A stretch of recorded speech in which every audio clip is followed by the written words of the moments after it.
The Man from Snowy River by Banjo Paterson.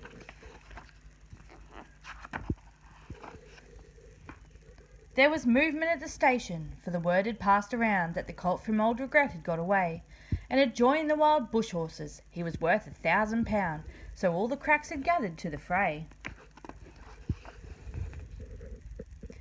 All the tried and noted riders from the stations near and far had mustered at the homestead overnight, for the bushmen love hard riding where the wild bush horses are, and the stock horse snuffs the battle with delight. There was Harrison who made his pile when Pardon won the cup, the old man with his hair as white as snow. But few could ride beside him when his blood was fairly up. He could go wherever horse and man could go. And Clancy of the Overflow came down to lend a hand. No better horseman ever held the reins, for never horse could throw him while the saddle girths would stand. He learnt to ride while droving on the plains. And one was there a stripling on a small and weedy beast. He was something like a racehorse undersized, with a touch of Tim or pony, 3 parts thoroughbred at least, and such as are by mountain horsemen prized. He was hard and tough and wiry, just the sort that won't say die.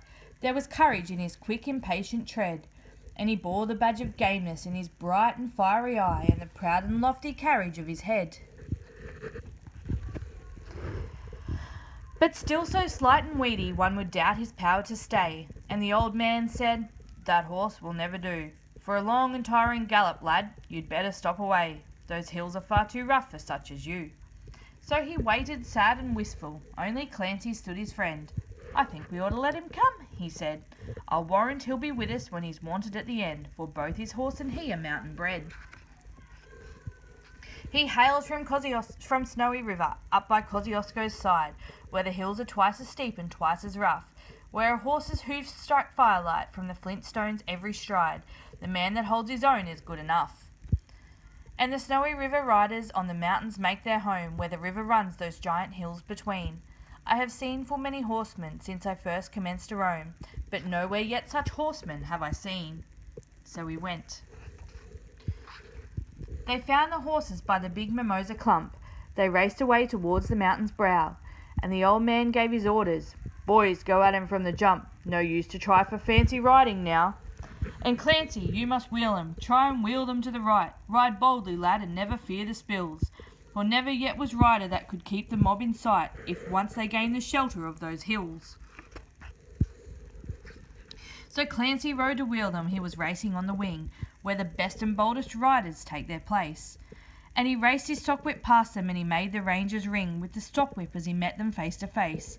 Then they halted for a moment while he swung the dreaded lash, but they saw their well-loved mountain full in view, and they charged beneath the stockwhip with a sharp and sudden dash, and off into the mountain scrub they flew.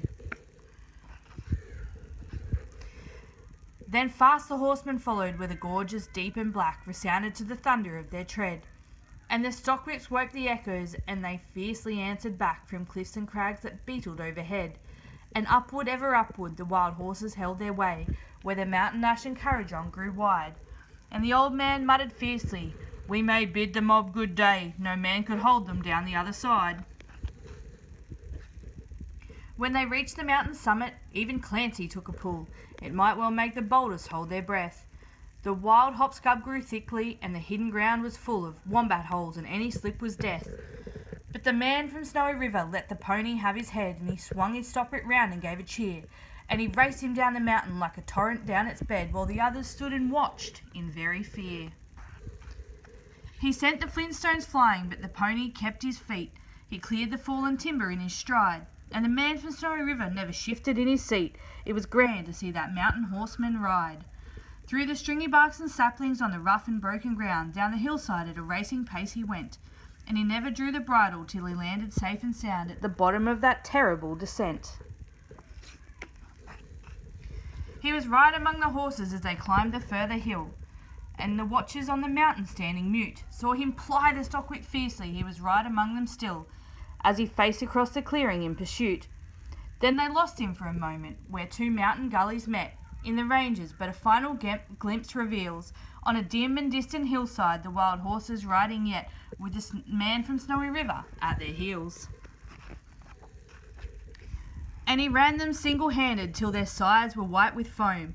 He followed like a bloodhound on their track, till they halted cowed and beaten. Then he turned their heads for home, and alone and unassisted, brought them back. But his hardy mountain pony could scarcely raise a trot. He was blood from hip to shoulder from the spur. But his pluck was still undaunted, and his courage fiery hot, for never yet was mountain horse a cur.